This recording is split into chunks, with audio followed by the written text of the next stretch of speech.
Bonjour, je suis Céline Engels, coach spécialisée en reconversion professionnelle. J'accompagne les mamans extraordinaires à se reconnecter à elles-mêmes pour pouvoir vivre de leur métier passion. Et aujourd'hui, je vais vous expliquer comment gagner en clarté pour trouver votre voie.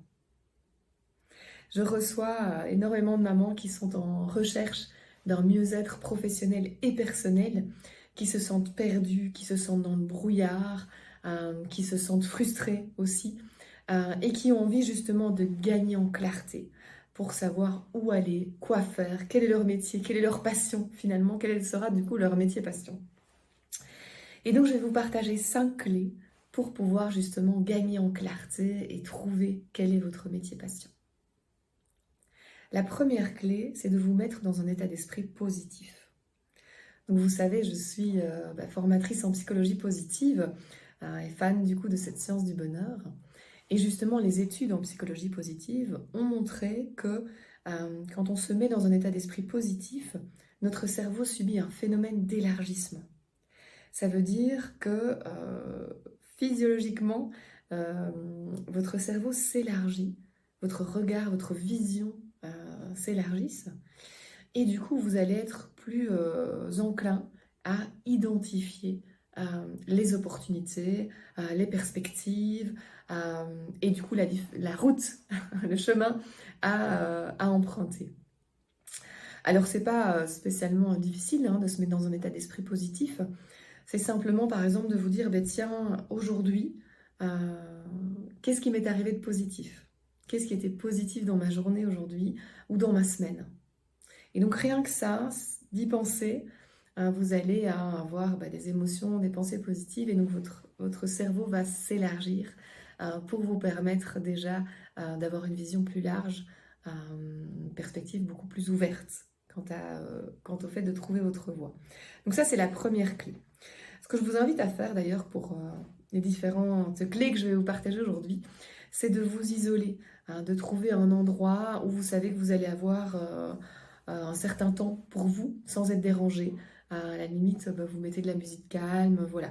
Pour gagner en clarté, ça va être une succession de ces 5 clés, mais il faut aussi que l'environnement soit reposant, soit en tout cas pas bruyant pour pouvoir de clarifier vos pensées et du coup de trouver votre voie, ou en tout cas une première réflexion pour trouver votre voie. Donc la première question, la première clé, de vous mettre dans cet état d'esprit positif et de vous demander, tiens, qu'est-ce qui m'est arrivé de positif dans la journée? Ça, très simple. La deuxième clé, c'est d'arriver à retrouver cet alignement corps, cœur, esprit, parce que les trois sont liés, l'un influe sur l'autre, impacte l'autre constamment. Et donc la deuxième clé, c'est finalement d'apaiser chaque partie ici. Alors pour apaiser votre esprit, c'est simplement d'écrire vos pensées. Parce que quand on est dans le brouillard, il y a tout qui se mélange, on ne sait pas où aller, on a des émotions, on a des pensées, et un peu c'est le fouillis. Du coup, ce que je vous invite à faire, la première chose, c'est vraiment de noter vos pensées. Tout ce que vous avez en tête, vous le notez. Donc vous êtes dans votre pièce, dans votre bulle, vous avez créé cette bulle. Qu'est-ce qui m'est arrivé de positif aujourd'hui? Première étape. Deuxième étape, je note.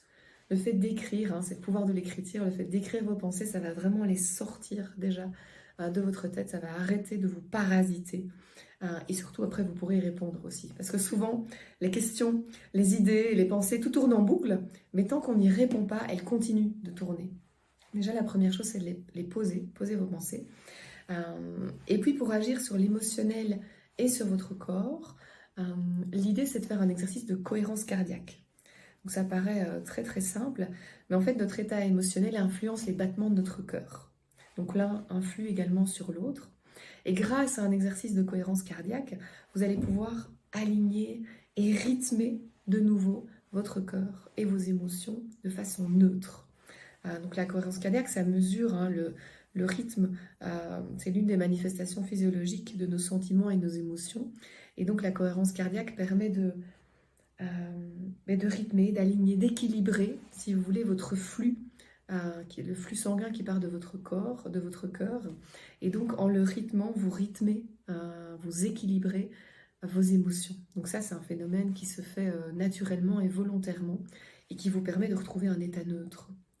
Et donc vous allez vous posez, vous écrivez vos pensées pour calmer votre esprit, vous faites un exercice de cohérence cardiaque voilà, c'est un exercice vraiment concret que je vous donne pour pouvoir calmer aussi votre cœur et calmer votre corps. Donc là, vous allez avoir déjà ce calme au niveau de votre esprit, au niveau du triangle d'or. Vous êtes dans un état d'esprit positif. Vous calmez votre cœur, votre esprit et votre corps. Et puis alors, vous avez du coup, vous pouvez entamer certaines questions de réflexion, des questions d'introspection pour guider justement votre réflexion. Et donc, si je prends cette comparaison où vous êtes dans votre voiture, c'est le brouillard, vous ne voyez rien, vous ne savez pas du tout par où vous devez aller, tellement il y a du brouillard. Et donc, qu'est-ce qu'on fait quand il y a du brouillard? On ralentit, ça grippe au volant, on ralentit, on chipote avec les phares, on voit toujours rien, ok? Donc déjà, rien que vous mettre dans un état d'esprit positif, c'est comme si vous mettiez les gros phares, d'accord, pour ouvrir votre perspective.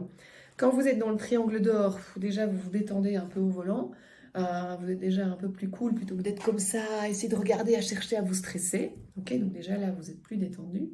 Et puis maintenant, c'est de se dire, bah tiens, c'est quoi le bon chemin? Et donc là, c'est vous poser quelques questions d'introspection pour guider votre réflexion. Je vais vous en donner 3. Hein. La première, ce serait qu'est-ce qui compte le plus pour moi aujourd'hui? Ça, c'est une première question que vous pouvez vous poser après avoir fait les 2 premières étapes. Qu'est-ce qui compte pour moi le plus aujourd'hui? Qu'est-ce qui compte en ce moment le plus pour moi? Ça, c'est la première question. La deuxième question, c'est est-ce que j'ai besoin d'encouragement? Et quels seraient ces encouragements? De quoi ai-je besoin aujourd'hui pour avancer? Et la troisième question, ce serait quel conseil vous donneriez à l'ado ou à l'enfant que vous étiez? D'accord? Donc ça, c'est 3 questions d'introspection qui peuvent guider votre réflexion pour vous aider à mettre la bonne direction dans le GPS. Et donc ça m'amène à cette 4e étape, hein, de mettre la bonne destination dans votre GPS. Ça va être d'élaborer des scénarios. Et donc en gros, c'est comme si vous alliez dire, je vais essayer cette destination-là. Qu'est-ce que je ressens dans mon corps, dans mon cœur et dans ma tête quand je mets cette destination-là? Quand je mets celle-là, qu'est-ce qui se passe? Et quand je mets celle-ci, qu'est-ce qui se passe? D'accord? Donc c'est établir, moi je dis au minimum 3 scénarios différents pour pouvoir vous projeter. Donc c'est ça la 4e clé, c'est vraiment de vous projeter au travers de différents scénarios. Le fait de vous projeter, ça va vous forcer à vous imaginer dans la situation désirée ou que vous pensez désirer. Et donc sur base de ça, vous allez pouvoir analyser comment vous vous êtes senti quand vous vous êtes vu là, dans cette structure-là, en train de faire ça, dans tel type d'environnement. Est-ce que vous aviez des étoiles dans les yeux, des palpitations, enfin palpitations, est-ce que c'était des papillons dans le ventre, c'est ça que je veux dire. Est-ce que c'était un moment exaltant, enthousiasmant, dynamisant, ou il ne s'est pas passé grand-chose en vous? Et donc là, l'idée, c'est de faire ces 3 scénarios. Donc l'un, ça peut être de changer une petite chose dans votre quotidien aujourd'hui, changer d'environnement, donc faire le même métier mais dans une autre structure, changer de métier au sein de la même structure, changer de collègue, diminuer votre temps de travail. Donc voilà, ça peut être de trouver une alternative à ce que vous faites, ou en tout cas comment vous le faites aujourd'hui. Le deuxième scénario, ça peut être là un plus gros changement. Et donc vraiment changer de métier complètement. Du coup refaire une formation ou pas forcément des formations longues, hein. Ça peut être des petites formations, mais ici vraiment changer de direction, on va dire ça comme ça. Et le 3e scénario, ça peut être changer de pays, avoir un projet de vie complètement différent de ce que vous avez aujourd'hui. Donc ça, c'est les 3 scénarios classiques. Mais vous faites le scénario que vous avez envie. S'il y a 3 métiers, vous dites, tiens, là, pourquoi pas? Ça m'intéresse. Mais du coup, c'est de vous projeter dans ces 3 métiers-là. Donc de nouveau, prenez le temps de vous poser, de faire les étapes que je suis en train de vous expliquer. Et de vraiment, quand vous faites le scénario, de dire, c'est ça ma philosophie de vie. Je continue métro boulot dodo comme aujourd'hui, mais je réduis mon temps de travail, comme ça j'ai plus de temps pour m'occuper de mes enfants, j'ai plus de temps pour moi, pour mon couple, etc. Ok, est-ce que je vais bien le vivre? Est-ce que par rapport aux responsabilités que j'ai, c'est possible ou pas? Voilà, de vraiment imaginer concrètement. Donc j'y vais 3 jours par semaine. Du coup, ça veut dire que je gagne moins. Est-ce que c'est OK de gagner moins? Enfin voilà, vraiment d'aller dans le détail de votre scénario, comme si vous écriviez un script de vie vraiment précis, avec des détails, avec du timing. Vous imaginez jour après jour, semaine après semaine. Et donc de faire ces 3 scénarios-là à, on va dire, 5 ans. Vous faites 3 scénarios différents à 5 ans pour vous forcer à vous projeter. Ensuite, vous analysez comment vous vous êtes senti avec ces 3 scénarios-là. Et enfin, la 5e clé, c'est d'arriver à clarifier vos priorités. Une fois que vous êtes projeté, c'est de vous dire, ben tiens, maintenant, quelles sont les 3 choses les plus importantes pour moi aujourd'hui? Sur base des 4 premières étapes, quelles sont les 3 choses les plus importantes pour moi aujourd'hui?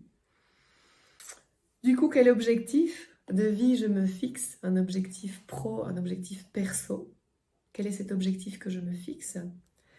Et ben, quelles sont les 3 actions que je peux mener pour avancer vers mon objectif pro et vers mon objectif perso? Donc ça, c'est vraiment les 5 étapes que je vous invite à réaliser pour gagner en clarté. Voilà, n'hésitez pas après à me dire comment ça vous a aidé de passer à travers ces 5 étapes. D'accord? Je vous invite à aimer la chaîne. Ici, pour qu'une chaîne puisse vivre, il faut des abonnés, il faut des vues.